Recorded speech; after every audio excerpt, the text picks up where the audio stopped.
How's everyone doing? It's great to be back on Let's Talk on this great day. It's an amazing day for us here in Northern Ireland because we've finally got word that we're going to be allowed to open our salons very well on the 6th of July for definite, and that is such great news for us because we're just ready to go back to work and we're ready to see all our amazing clients. But before that, we are going to have more. Well, we're going to do two more.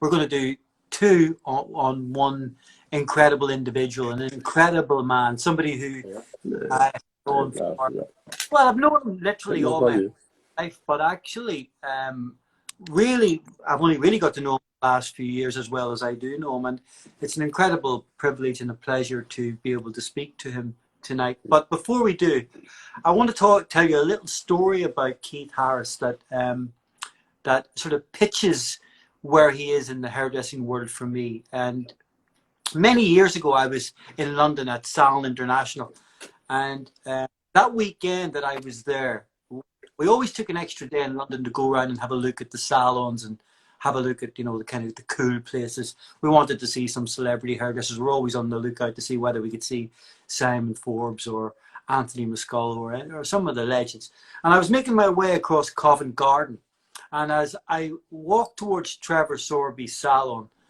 who did I see but none other than this kind of very handsome looking curly haired guy and Trevor.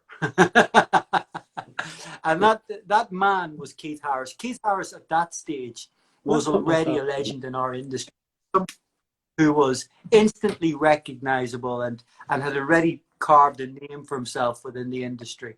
And I was too shy and too kind of nervous to speak to them. But I've told Keith that story many of times, and he said we were quite right to be shy and nervous because he is actually a natural. And he's here to join us now. How are you, Keith? Hi, Paul. How are you? I'm just looking at your glasses. I'm thinking, do I need to see? No, I'm fine. Okay, cool. We're like bloody flamers here with our glasses on. Yeah, no, I refuse to give into the aging process. Can I just say, before we start, for anyone listening in, you'll be aware that I've got a bit of a sort of issue with my voice. And obviously people that know me know that a few years back I had throat cancer and I've been through a lot of, two major surgeries. So they sort of rebuilt me a bit, and that's why I look like Frankenstein's first cousin. And I'm actually wearing my shin bone right in there with a metal plate. So I try to speak, I just hope you understand. I'm trying my hardest for you. Well, it's great to have you here. And Keith, we will talk a little bit about that later on as we get through your story. Now, the reason, first of all, before we start, Jane Lewis Orr has just said hello to you. And Jane Lewis Orr is she is the long-standing editor of Hairdressers Journal and a very close friend of Keith and I. So you can tell that we're going to have a pretty selective audience tonight. It's going to be it's going to be a to respect what Keith has done in his career. But I'm not gonna be licking your arse all night, Keith. I want to start by, well, no, I'm not. I mean, with the term legend, when we use the term legend, it's often used. And but in your hairdressing career, you've literally worked alongside the greatest legends in the industry: Trevor Sorby, Aldo Coppola, Robert Lebeda, but at a very early stage in your career, you were already they were your peer group. Were you aware of that at the time, or were they just your mates? No, well, no, they were my gods. They were, and probably still are, the hair gods for me. And I was fortunate enough when I went freelance down the road to be taken on by the same agent that represented them. And then that put me sort of on the pitch, as it were. But no, I mean, I look at their work even now, and at their heights, they were both proper genius, proper. Like the thing is, as you say, in our game, in our business, all I hear all the time, is icon. Not about me. I just read it about every hairdresser that's out there. Whether they're paying their PRs to say that, I don't know. but it's like very, very few people. So, you know, it's like, you know, when you hear about celebrity hairdresser, in my view, there's only one celebrity hairdresser ever, Bizal. That's it. Yeah. Okay. All right. I'm going to stop you there because I've already taken you too far into this story. So you're a South London boy. I am. And your brother was a hairdresser. He was an old mod as well. Isn't that right? He was older than me. He was Carnaby Street when he was 16. He followed The Who every week before they had the record deal.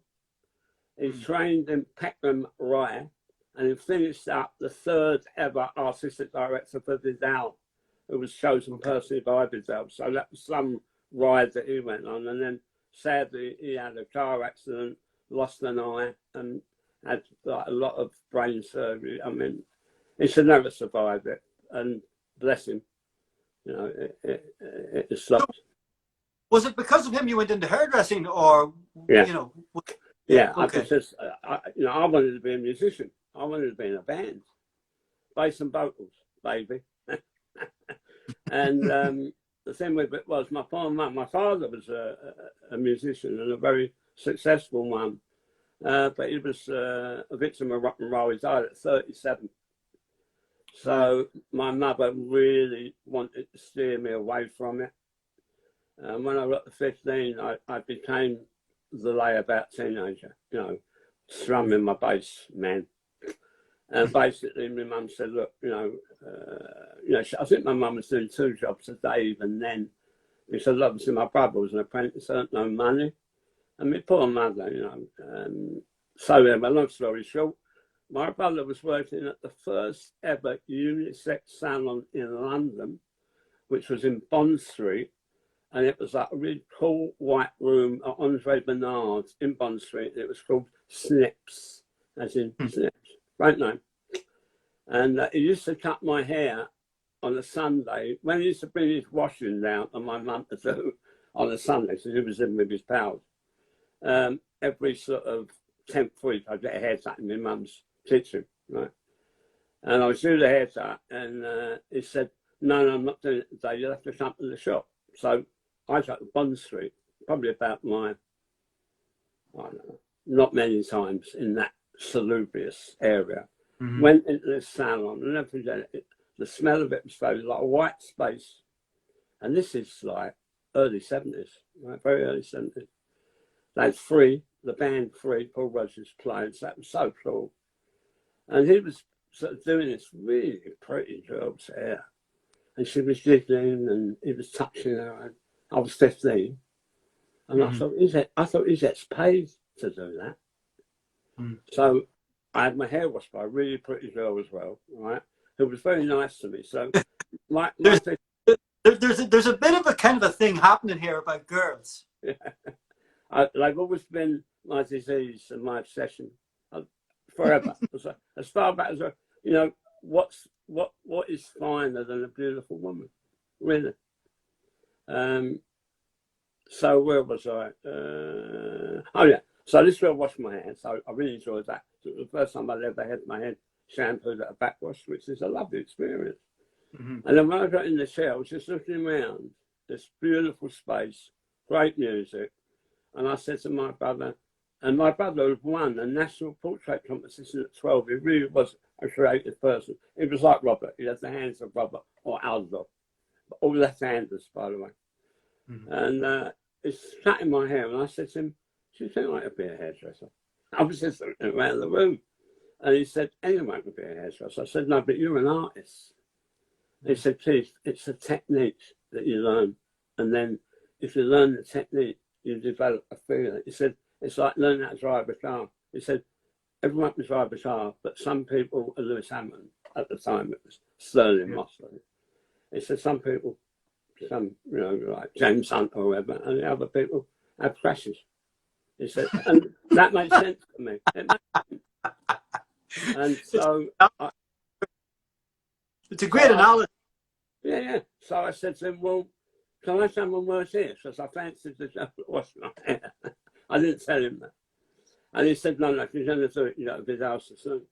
And funny, we had on our bedroom, because we shared the same bedroom, and we had on the wall, ever since I can remember, probably since I was about 10, a poster of Vidal with Mary Quant, and also a poster either Jeannie Shrimpson or Twiggy, I can't remember. So I saw that subliminally, you know. And of course, he arranged an interview for me. I went to Sassoon, and Joshua Galvin interviewed me. And he was really nice. And he said, okay, we'll take you on Grosvenor House. And then when he told me what I was going to earn, I nearly fell on the floor. All my mates leaving school then were earning between 18 and 20 pounds a week. And he told me my wages were going to be £3 and threepence. And I actually didn't know what to say. He said, I couldn't say fabulous, because it wasn't true. And it worked out, my bus fares were 150, and I had to give the other 150 to my mum for my wages. So I started each week with £3. Now, any young people listening to this will think, silly old sod, he's lying. And it's a bit like the Monty Python sketch, you know, we lived in Shoebox, you know, that one. But it's true. And basically, on a number of occasions, when I was shampooing my last client before Modern Night, that we had to do 3 nights a week, if that client didn't tip me 2 shillings or 10p, I wasn't getting the bus home. So they used to get the Rolls Royce treatment, and I never had to walk home. So, you know, Keith, what year was that? Obviously, it wasn't the 60s. It wasn't the heyday. No. I began my apprenticeship in 71. Right, okay. 1971. So still an important time. Oh, no, it was, he only had 3 salons. He hadn't even opened South Moulton then. All we had was Bond Street, Sloane Street, and the Grosvenor House, where I went. Okay. And, so, idea who was working in that Sassoons at the time? Who was the art director there? Okay, well, unfortunately, some of the names became so big they went to America. Okay. But I'll tell you who. Well, Heinz Schumi, you remember him? Yeah. Gordon Nelson, who went on to be one of the owners of Regis Worldwide. I was his apprentice. And then this new fella came in, who had a bit of we were a little bit classy, because I had my really long black hair, and I thought I was a dude. I was really there with 15-year-old from Peckham, Camberwell actually, but Peckham people know. And this fella came in, and he had a different way of dressing to everybody else, had a bit of hair, and they said to me, right, you're going to be apprentice, the junior to this new fella. And his name was Trevor Sorby. So we sort of, the first few weeks we were sort of sizing each other up, because the way it worked then, like if I was your junior, you owned me, basically. I did every shampoo to you. I would hold every section for you while you were cutting hair, because it was a brilliant system of learning. Because every haircut you did, I did with you. But you were the one with the scissors. And then we were doing 3 nights a week, Monday, Tuesday, and Wednesday, compulsory. We never used to get a lunch hour. I mean, it really is. If you tell the story, people think you're making it up. Yeah. And I tell my youngest son, he just laughs. Okay, but I mean, how good was Trevor then? I mean, was he the star he became, or was he still learning his way as well? Right. Very interesting about him. I think it's probably well known. Hopefully, he won't mind me telling you. Excuse me, I've sprained my throat. Sorry. Excuse me. Right. His father was a barber, and he trained under his father as a barber, which is a terrific way to learn to cut hair, right? Obviously. And what he did, apparently, excuse me, he used to come up to London, that's what he told me, stand outside Sassoon's Bond Street and look at the haircuts coming out. And he thought to himself, this is barbering for women, and I can do this. So what he did, he left his father, and he got a job in Ilford in Essex, in a ladies' salon in Selfridges, I think it was, in Ilford. I think that's right. A store, anyway. And he learnt the whole Chapman set and blah, blah, blah, blah, blah, blah, blah, which down the road was going to stand him in fantastic. Because everyone at Sassoon's, all we wanted to do was cut hair. and all the basic were allowed to do. You weren't allowed around brush, although they weren't even out then. Everything was a Denman and a blow dryer. And because it was a lot of Americans staying at the hotel, they've got this old classical hairdresser came in, and there was a mezzanine floor. So if one of the American clients in the hotel wanted to get their hair done, they weren't allowed in Sassoon salon. They stood up the mezzanine, but they thought they were at Sassoon's.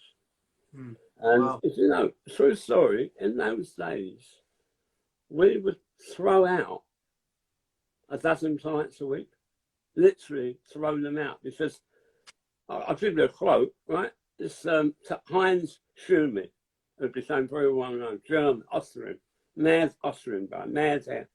Used to wear a cloak like Dracula. We're talking 72, 73 now, okay? So I'm helping him a particular day. I think Trevor was doing a session. And this girl comes in, a lady sits in the chair, and she says, oh, I'd like to, I'm going to a ball tonight. I'd like a 20s look. He stepped back. He went, this is without Sassoon. This is 1973. You want a 20s look, you go to Harrods. He just walked off. I like to take back reception. Amazing. And if a client came in and she'd say, oh, I want this, and whoever the stylist was said, no, you know what you'd look great with would be a Firefly or whatever. Yeah. Well, no, I want this. And I say, madam, this is without Sassoon. Yeah. If you want that sort of haircut, go somewhere else. And I would have to, as a junior, you would take the client upstairs. So when Trevor left, you'd obviously formed such a great relationship that you followed him. And well, what he did, he went to, he started doing some freelance work. okay. So I left and sort of, I started cutting hair. I mean, I've been hairdressing over 2 years, and I kind of was okay at cutting hair. And I'd had enough. At this point, my wages were £4.40 a week, and I was charging £2 for a haircut. Right. So it didn't take a lot of work out, and I was like 18, 17. Anyway, Trevor started doing some sessions. I mean, there was no sessions in those days. There were 5 people probably doing it. And I would go to the studio, which I found amazing. I loved the whole atmosphere and everything, and the creativity. The thing that blew my nut when I was young is the girl comes in, she looks all right, makeup does her magic, hair does her hair, the photographer sets up the light. And eventually, when she goes and sits on the set, it was just like magic. Yeah. And I just thought that was astonishing. And it's like, you think about it, over the years in the salon, I did some really nice haircuts on clients, and you get that real buzz from the haircut you've just done. And as they walked out the door, it was gone forever. And I used to get really upset about it. I don't know if anyone understands that sentiment. But of course, when you're in the studio, you can create a moment and capture it. And that's what I loved. And the thing I loved the most, every day in the studio was different. Yeah.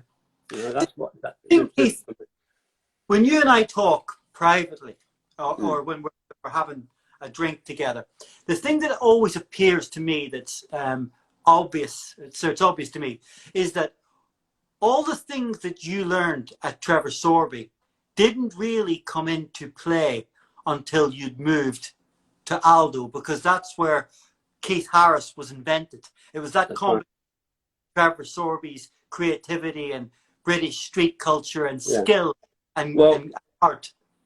The thing with Trevor is the way he rose through the ranks at Sassoon.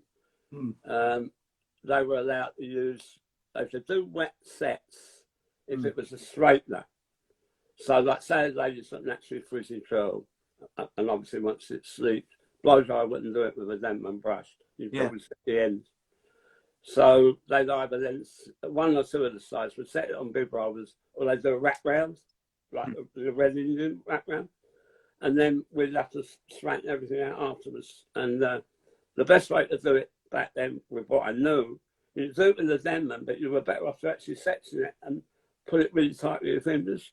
And of course, the way you used to burn your hands, and you know that heat is really intense.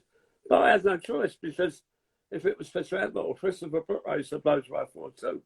They wanted to see like a vogue cover. And that was my mission. I had to do it. Otherwise, there were others. 16 apprentices in my salon.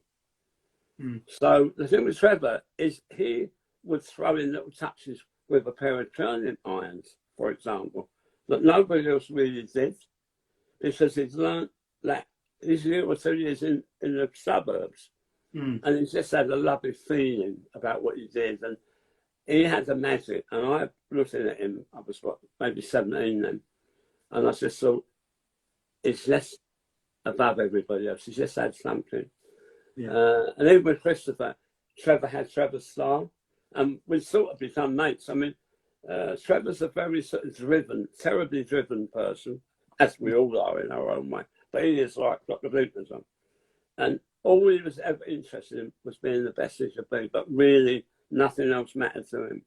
Very ruthless, very ruthless. But in all fairness, you know, he's not really wanted. And interesting enough, mentioning my brother. They opened in Manchester, and at the time you had Roger and Christopher, and Roger was my brother was Roger's right hand man, and then and eventually Roger left up the son. Anyway, Vidal personally chose my brother like to Manchester to open up and be the art director. About 18 months later, one of his very wealthy clients convinced him to open his salon. And who went up to take my brother's job as art director? The new art director, Trevor Silby. So it was really bizarre. And at that point, my brother opened the salon. I went up for my first official stylist job. Another guy came from Sassoon, Ian Day. And my brother took the top stylist and the colourist at Sassoon with him. And as I went up, Trevor arrived as well. So we were... The year that I worked for my brother, Trevor was there like for 8 months. So it was just bizarre. We were always stuck together. And Trevor doesn't have a lot of friends because he's focused on hair. Hair's his friend. And we became like proper mates. Yeah. And actually, Trevor advised you to go to work for Aldo Coppola, isn't that right? Well, what happened was, long story short, I'm in the salon. You've heard this before. And all I had to do was cut and blow dry. I've been hairdressing 10 years. I couldn't even do a ponytail. I couldn't. Let alone put in the slides. I used to get palpitations, right? So Trevor was in America, and this lady came in to the salon, and she had like a wholesale for hair. This heavy, straight head of hair. And I didn't have a sight at the time. I was just wandering past the reception, and I heard her say to the receptionist, "I'm going to the Royal Ballet this evening, and I'd like my hair put up in the chignon." So I rushed downstairs and locked myself in the toilet. Right? This is a true story. And I know. I had a chat with Joss, and I said, "Right, Joss, I promise you, if you get me out of this, I'll learn to be a hairdresser." Because I was a great hair cutter, but that's all right to do. And I used to look at, anyway, footnote the story, Trevor was away, the only person in the shop that could put a roller in was the manager. So he set a hair put her under the sort of the hood dryer, and everyone sort of breathed a relief, right? He took her out from the dryer, when he took the rollers out and her hair went, poof. So he sort of went, "Okay, great, thanks." So this woman went out with a little tint in it, ridiculous. So Trevor came back, and I said, I was looking at the Vogues, but particularly Italian Vogue then was extraordinary. And I see the waves, a beautiful chignon, and it always said, "Pettinatura di Aldo Coppola, hairstyle by Aldo Coppola." So when Trevor came back, I said, "Trev, who's this bloke? I love his work." And he went, "Yeah, I worked with him in Switzerland. He's a genius." So, and I always had a thing about Italian because my mum's father was Italian, but we never knew him. So long story short, and I've done 2 Cosmoprops with Trevor. We've done 2 shows. And I also went over and we did a really big seminar in Bologna, Trevor and I on the stage, and a bloke called Jean-Louis David, who, as you know, was no massive. And I just love the Italian thing. So Trevor wrote me a letter of introduction. A girl that I met when I was in Bologna, we were writing to each other, and I went over, stayed with her. She took me to Alla Popolo Salon in Via Manzoni, opposite the Scala. And we went in, and she said to Aldo, doesn't speak English, by the way, Aldo, this is true. I gave him the letter.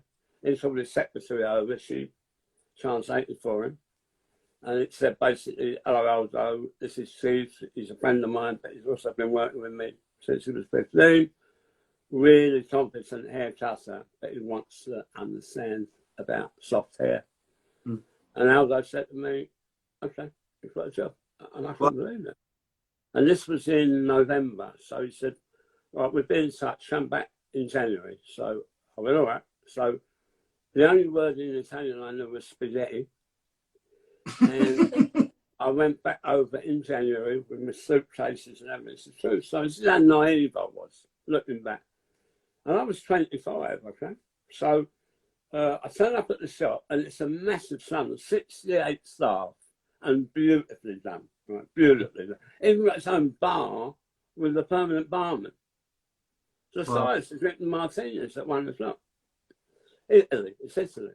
So I arrived, so I was so great. So he said, all right, just spend the day looking at what we do. And of course, they're all like round brush geniuses. I was frightened because I couldn't get near what they were doing. And they had, I think, 14 fornista, that means dryers. All they do all day is blow dry. They never cut hair, and they never will cut hair. They're fornista. That's what all they do. But they were all geniuses. And then they run the irons through afterwards. Well, you know, like the professional traditional Marcel irons, you operate with fingers. Proper, they're 100 years old. Whereas anyone in England used to use those ones, the ones my mum had. Yeah. So you've got all these people doing, blah, blah, blah, blah, and just literally, just blew my mind. So I said, okay, when we're done, my first day, true story, he said, when we're done, we're working for Vogue tonight. So I said, right. So he said, so he gave me about 5 bags. I was like a pack horse with all these bags, right? So we ended up with the Vogue studios. I have own studios in Milan. And it was for cover. And I said, you always shoot at night? He said, well, I had too many clients today. I couldn't do it. So they put it up especially for Aldo to do the hair. Wow. And the model they short hair, anyway, he just put products where no one used product.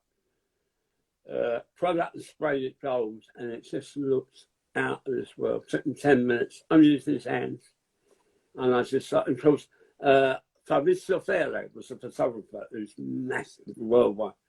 And this beauty lie, everything about it, it made my sin, you know. And I just thought, I'm here. Wow. And then after that, I said, Aldo, where am I staying? He said, you come to live at my house. I was like, and he has this beautiful big house about an hour and a half drive out in a place called Pavia. And he used to drive in and back every day, hour and a half. And he bought, I think it was a 13th century nunnery. And they spent 18 months ripping the whole thing out and making it brand new, like space. And this was like years ago. Yeah. And that was it. It was amazing. And he ended up buying some land. He now, before he died, God rest his soul, he ended up owning the entire hill, which takes 20 minutes. He even opened his own 3-star Michelin restaurant at the bottom of there. I know, what an amazing man, a wonderful man, one of the greatest hairdressers that's ever breathed, and so kind to me. Yeah. And the thing that you and I could do a show on Aldo all night, but this one is about you. This one's about you. And I'm waffling, forgive me. The thing that I love about your Aldo stories is when you came back to London, Keith Harris was his own entity. There was no one quite like you in London at that time. No, I spent exactly a year with him. Yeah. And I came back and I messed about a little bit, and then Trevor moved to Covent Garden, and I thought if I've got to get myself established, because I knew I wanted to be a session hairdresser, but I had nowhere near the talent that you needed. I had nowhere near the repertoire that you would need if you were going to be a serious player. So I'd been exposed to so much excellence in Milan, because I would, we was doing probably 3 photographic shoots a fortnight. Aldo, three straight days. David Bailey, Helmut Newton, Barry Lackson, Barbieri. It goes on and on and on. He worked with all of the world's best, the top models in the world, the best 2 makeup artists in the world, both Italian. I mean, just extraordinary to be in the room, And when David Bailey sets up, you're watching a living legend. Just extraordinary, and the results. And of course, those days, the hair, just as an aside, in those days, the hair press, and there wasn't a lot of it, as we know. The average hairdresser, most hairdressers, unless you were at Biddell's, because nobody took pictures. So if there was someone out in, say, Basingstoke, for example, or Doncaster, they had a pretty receptionist. Their sister worked next door in Boots and sold makeup. and their best mate had the sew shop over the road. And the wedding photographer fancied himself as David Bailey. They send it to Hairdresser's Journal or Hair and Beauty, and it was get published because they weren't getting images. I mean, it was such a bizarre time. So, from my point of view, I think I came back and I worked in Trevor's for 2 years, and I basically started testing 3 evenings a week, and I was practicing with my irons and stuff. I was doing it all on clients because I always throw myself in the deep end. I'm not prepared to sort of work until midnight unless in the studio I work all night, but I'm not a practicer. I'm much better just doing it. It's just the way I am. I mean, I know you're extraordinarily painstakingly prepare everything. I mean, if anyone hasn't seen a Paul Stapley show, and I'm not blowing smoke up his bum, he does the best shows out there that I see, because he's almost like Pete Townsend. I think of him as, if you don't mind me saying, I think of Paul was the Pete Townsend of the hairdressing world, because he'll come up with a story. He'll do his own version of Quadrophenia. It's not Quadrophenia, but he sits it through. Or he'll do Tommy, but it's not Tommy. But if you had an opportunity to see the show, and he knows that I was genuinely blown away when I saw it. Very clever man, Mr. Stafford. Well, thank you very much. I say that because I believe it. So we'll start talking about your career. Yeah, the thing that I'm really keen to get to, because you've got all this pedigree, you have all these people, these amazing influences, but at some stage in the late 70s, early 80s, the Keith Harris phenomenon became very visual and very, very evident that you had your own look. And it was the combination of the technique of Sassoon, the creativity of Trevor, and then the beauty of Aldo. And you put all that together and you had the Keith Harris look. That's what I tried to do, yeah. Were you aware that you'd created something of a signature look, or was it an accident? No, it wasn't an accident, but once I did a set of pictures for Avant Garde. I won Session Hairdresser of the Year in my second year as a freelancer. That's another story worth telling later. But anyway, all my heroes then had won Avant Garde Hairdresser of the Year, right? Trevor won it once. Sorry, Trevor won it twice. Anthony won it twice. Robert did it once and won it, and could have won it every year, but he wasn't bothered. Charlie Miller won it twice, I think. Anyway, that was my target, because that's the level I wanted to get at. I was with the agency. I was on the same agency as Robert the Better and Trevor Soulby, right? So if Harper's or L ring up, Trevor, Robert, or Chief, we're not going to take Chief, are we? So I put myself in there because I had to grow into it, and it was just a brilliant time. So eventually, I went out Avant Garde. I came up with my first original concept that I thought was good. I followed it through. My dear friend Trevor Layton, who I'd done a lot of work with, photographer, who was commercially one of the most successful photographers, beauty, particularly beauty. And we became really good mates and still are. And I said to him, listen, I want to try an idea. He said, yeah, we'll do it, one night when we finish. And he had his own studio in Kensington in those days. So I sorted it out with some models, blah, blah, blah, blah, blah. And we put it together, we tried that, and it worked. Mm. And then I was working with another guy, Ian Philpott, who I used to do a lot of work with, and he was represented by the same agency as me on the future television. I did the same idea with him. I showed him the picture of the Polaroids that I'd done with Trevor, right? I said, do you want to have a go at this? Because I thought, I'm going to shoot 12 pictures here, and I can't ask one person to do 12 pictures. And he literally got it absolutely spot on and edited one. So at that point, I went to Trevor, look what I've got. And then I went to Ian and said, I've got this. And they both agreed to half and half. So of course, that was the first time I won Avant-Garde. And Weller then signed me as their first ever artistic consultant, which is a role that I played with L'Oreal for 2 years. And part of me agreed to sign with them, I wanted to do a calendar. Because Aldo did a calendar every year at L'Oreal, and I want to be Aldo Coppola. I used to touch his coat every day, Anyway, they agreed to it. And we produced this beautiful calendar that I'm thrilled to say sold out. Mm. And that was the black and white Big Hair story. Yeah. I mean, so, and that got me established. That showed everyone that I could do it. I mean, that was such an iconic collection. And for that's my start. Yeah. People copied that collection. I mean, that every year you went to the awards, someone had done a version of that. And of course, you didn't redo it. You went on to something which I think was incredible. But were you aware just the effect that had on the industry? Yeah, I did. And also, funnily enough, I wouldn't have been eligible to be British Hairdresser of the Year then, because the way the rules were, you had to be a salon owner, right? Or at least within the salon. And I was now, although I sold my credits, Hair by Tito's for Trevor Soulby, obviously Jane, I've known since she was 16. I think she was the editor then. I might have been Chaffrey. One of them might have been Chaffrey still. Anyway, I wasn't eligible, but when I did those pictures, the amount of people said to me, you should win British for that. If you went to British, you'll win. And I actually felt that everyone was right. And even now, we shot those in 1990, no, 92, 93. And even now, I have hairdressers tell me they still got as posters in their houses. Yeah. When I was at some, and that's an amazing compliment to me.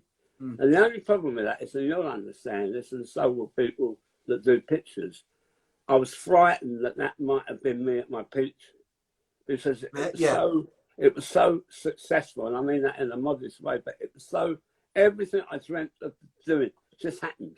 You know, some days your hands just do it, they don't even belong to you. And it was so pretty, and Weller did a beautiful evening when they presented them like on artist easels, and all the faces came down. I just felt so proud, And we've got there a few times since. Nothing's ever perfect, as you know. I mean that in the right way from a creative point of view, right? I saw Aldo do perfect. I saw Trevor do perfect. I saw Robert do perfect, right? I got as close as that for about half a second. And I honestly think I might have just touched it maybe a dozen times. Yeah. But so many people don't get anywhere near it. And because you have to give blood. You know, if you want to be good, it's the old cliche, you've got to suffer for your art. Yeah. And from my 3 feet a week, to traveling into a country where I couldn't speak a word of their language, and none of them spoke English. They refused to speak English. And I used to have a couple of brandies at night just to sleep and relax, because I felt so stressed by doing it. It's just the level of their work. When I hear how great the English are or the British are, if anyone went over to Milan and spent 2 or 3 days still outside any of the couplers, I'll tell you, it would make you rethink. They can do stuff with there that we haven't got to do. Yeah. And that's true. And also Paris. Paris has that magic too. The thing with that collection, Keith, is not only did it change your life, but it also signed you up to Weller for pretty much a decade. 9 years. well. Yeah, I mean, yeah. you, They were you fantastic to me. went into a different level of earning, a different level of the people you worked with. You nearly became detached as a hairdresser because the industry you became part of was fashion. Well, so I was very, very fortunate, and very fortunate. You see, if you think platform artists, Patrick Cameron, right, Mhm. at that time, okay? If I think platform artists now, I think of Paul Stafford. That's right. But the thing with Weller, they were flying all over the world Yeah. performing, my repertoire, which was great. It's just I was doing stuff with hair that other people weren't doing because I was combining like serious haircuts with softness and dress. And as Trevor used to say, his ideal was for him the perfect hairdresser would cut with sassoon technique, but that is dressed like a Parisian or an Aldo Coppola. And that was absolutely right. To marry those two. And interesting, I was listening to your guest. Sorry if I wander off, but it's just something I wanted to say. I was listening to your interview with Josh, the barber. Joshua, was it? Yeah. The barber guy. Yeah, Josh Lamont. And he was saying that with his teaching everybody, he's trying to work out a way of explaining how to get the finished result correct, because he's experiencing what we've all experienced, where when you were younger, when I was younger, and when you teach people, demonstrate for people, you see they've got it, and then you walk over and talk to someone, and you come back and they've lost it because they don't know when to stop, because they don't see. And part of what I do, you remember when I work with your people, it's all about stepping back and looking at what you're doing, because my generation, and even now, hairdressers live here. If that's whatever it is, it's a perfect, but it's about this.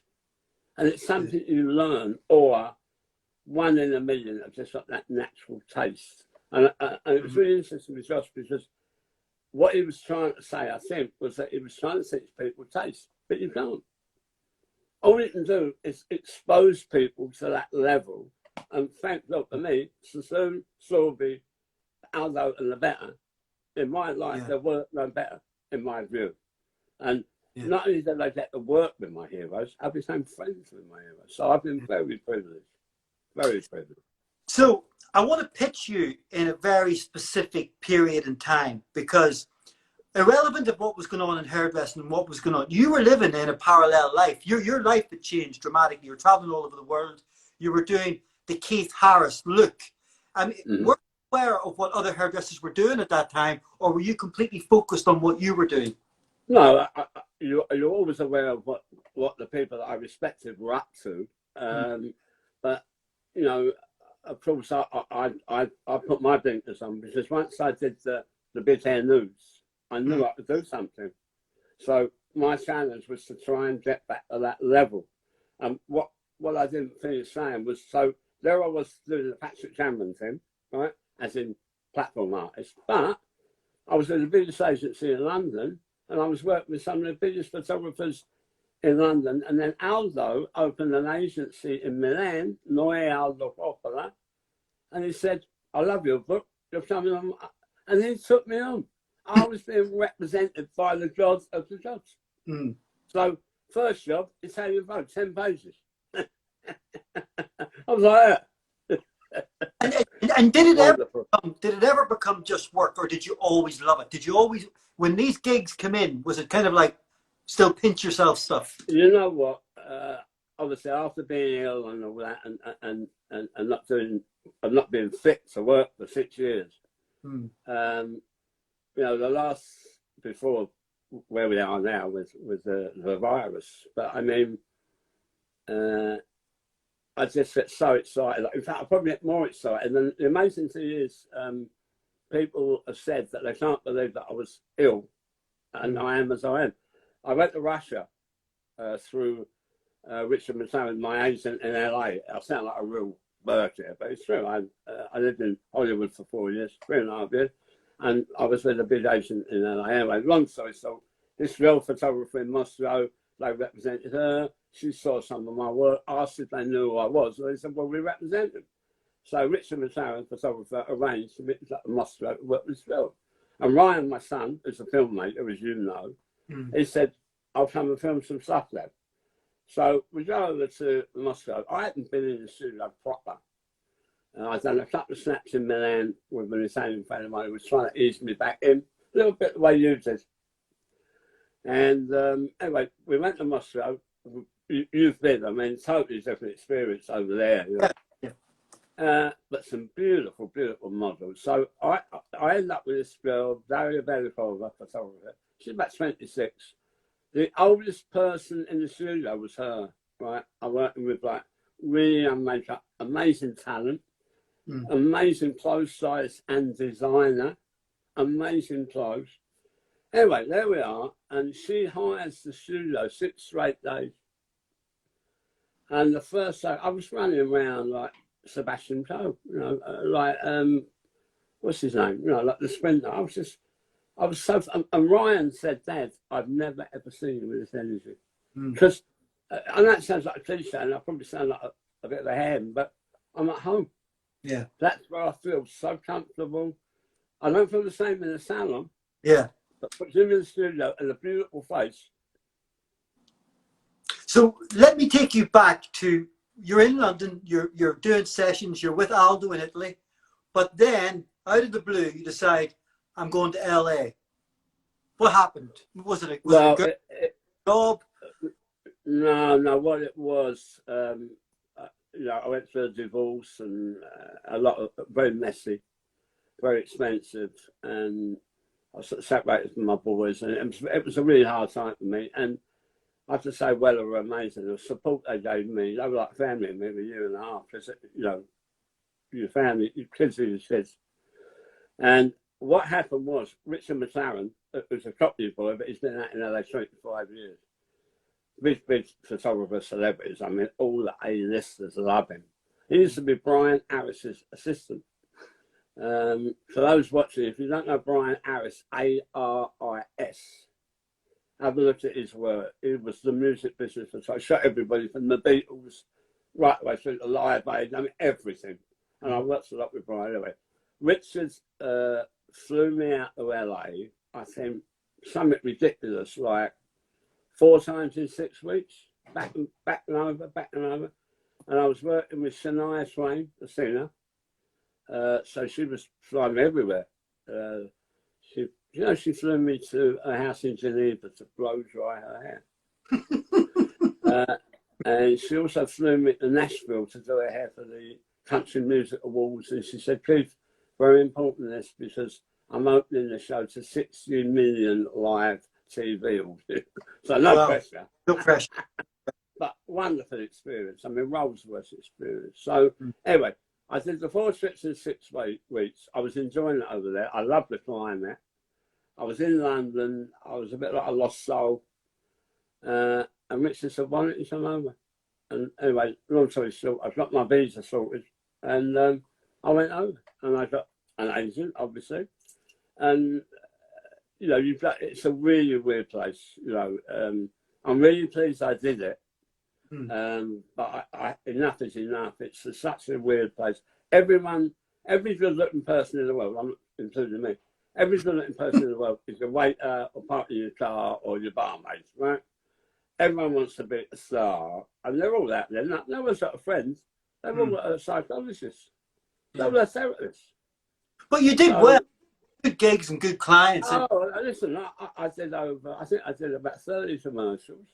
I did a movie. And I worked with some people that I loved off the telly. I'm going around their house. And they're flying here and there. It's extraordinary. You know, to think that, if you remember, I don't know if you're old enough, but somebody watching will, Farrah Fawcett, the actress, the whole world wanted her hairstyle. Every film wanted her hairstyle. The blonde round busting, which Bruno at Tony and Guy, one of the brothers, he turned that into a beautiful picture, and Tony and Guy lived on that, and that was their style, settled. And anyway, long story short, I ended up knowing and doing some work with her agent, Farrah Fawcett. Long story, I ended up at Farrah Fawcett's apartment on Wilshire Boulevard to blow dry her hair for a premiere. You imagine? And I said to her, do you know how many hundreds of women have asked me to make me look like you? And I grabbed her hand and I went, and now I've got it in my hand. And she said, I like you, you're honest. And I thought, lovely. What was Hollywood? But what an amazing thing I've done her hair. Great things that you did was you did the iconic hair for the Robert Palmer video. Yeah, me and the writer Kevin Green from Michael John. Terence Sullivan, who was one of the great sweeper-songers in the 60s, excuse me, along with Bailey and Duffy. They were known as the Unholy Trinity. Three Irish Scottish boys. I know, greatest photographers. Terence was wonderful. And for some reason, he picked up on me. I was booked by the Daily Telegraph, I think, for a shoot with him. That was with an actress. You know, he liked the hair, he liked me. And then he put me for quite a few jobs with him, and I love working with him because he was such a master and a lovely, lovely man. And then the agency ran out and said, oh, you're working on a video with Terence tomorrow. And I went, all right. Robert Palmer. I said, I like him. Of course, we heard that. And that was it. Slipping back. Martin Pretorius, who's passed away, was the makeup artist. And Terence and Bailey loved that. Really dark eyes, red lips. That's there from their time, you know. And we had some terrific moments. I mean, that was just amazing, that experience. The most successful of the two, I did 3 videos with Robert Palmer. One never got shown because I didn't like the choreography. But Ditches to Love, and then you've got Simply Irresistible, which is far better as a video. I sent you the commercial. The Pepsi commercial. It went #1 for 10 weeks in America. Massive. That Simply Irresistible. Much better song. And the video, what Terence said was Addicted to Love plus. Yeah. Like 3 times the amount of girls, plus dancers. And it was cutting the dancers to the model faces, you know, on the edit and everything. And it was so successful as a video and a hit song. At the time, Pepsi signed Madonna, Michael Jackson, and Robert Palmer. It was a commercial hit.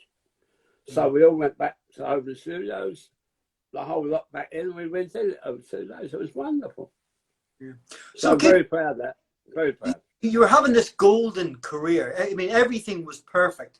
But what was your personal life like at this time? I mean, could you sustain a family and a wife and be a family man during this period? No, because, I mean, I was a bachelor boy, you know, and you know, someone asked me what my hobby was, and I told them it was kissing pretty girls. You know, I mean, seriously, since I was the age of 5, the prettiest girl in the class, you know, I was ever kissed. It's just the way I was born. My father's fault; he had the genes. And so I was a single boy. I'm working with some of the most beautiful girls in the world. And I'm not saying that I, you know, got involved, but I always had girlfriends, and I enjoyed the freedom, you know. I mean, I didn't move in with it. I didn't get a girl to move in with me until I was probably, I don't know, probably 30, 31. And, you know, I was with her for a while and all that. But no. In fact, I was never going to get married. And then I did the L'Oreal show. I was the cabaret.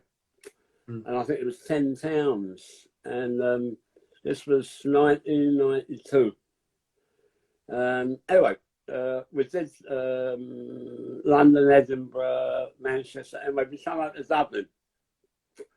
And true story, I walked into the ballroom at Jury's Hotel. There were 630 people in the room. It's a L'Oreal Colours Trophy. I had my assistant with me. And I just looked across the room and I saw this face, this astonishingly beautiful face. And literally, as the Italians say, like Cupid just threw the arrow at me. And I turned back to my assistant, who I knew very well. I said, see her over there? He said, yeah. I said, I'm going to marry her. So he told me to F off, right? And the year to the day, I married her. Wow. But the only trouble was she's like 18 years younger than me. So, but anyway, the point is we had 2 beautiful boys, and I'm actually in her house now. So, oh, right. Wow. Well, that's great. That's good. A long story. So, no. You know, and of course, once I got married and she came to London and she was not comfortable being that one. It put a bit of pressure on my career, blah, blah, blah, blah, blah. But listen, we've all got a story, right? Keith, as you can well imagine, we've come to the end of this part of Really? yes. Seriously? We have literally spoken. You have spoken for an hour, and I asked 2 questions. Sorry. So I'll try to get 3 in on the next. The reason that we Yeah. in 2 parts is because not only are you an incredible tour de force of this industry and all that's good about it, but your story is not able to be told on one night. I think 3 nights, 4 nights would do it justice. Sorry, everybody. If I'm waffling, I apologise. Probably Tuesday of next week to have the second part. And if we don't get it finished there, we'll have them Wednesday, Thursday, and Friday as well. Keith, Well, I'll just move over the belt last. So. Well, let's do it. Let's do it live together. I can't wait to have you back on Tuesday night. I know there's been so much love for you this evening. We've had Chris Sorby's been watching, Trevor Layton's been watching, Alison Jameson's been watching, Jane Lewis Orr, Nikki from Tribune. Listen, guys, thank you very much for tuning in to see the legend that's Keith. Thank you. I can't wait to sit here and listen to him for an hour on Tuesday night. And in the meantime, Keith, try to get your stories a little bit shorter. I told you before we started, just something to shut up, and I will. I told you that. We're mates. Absolute pleasure, my friend. We'll see you Tuesday night. Thank you very much. No, you're very kind. Thanks for inviting me. Thanks, Paul.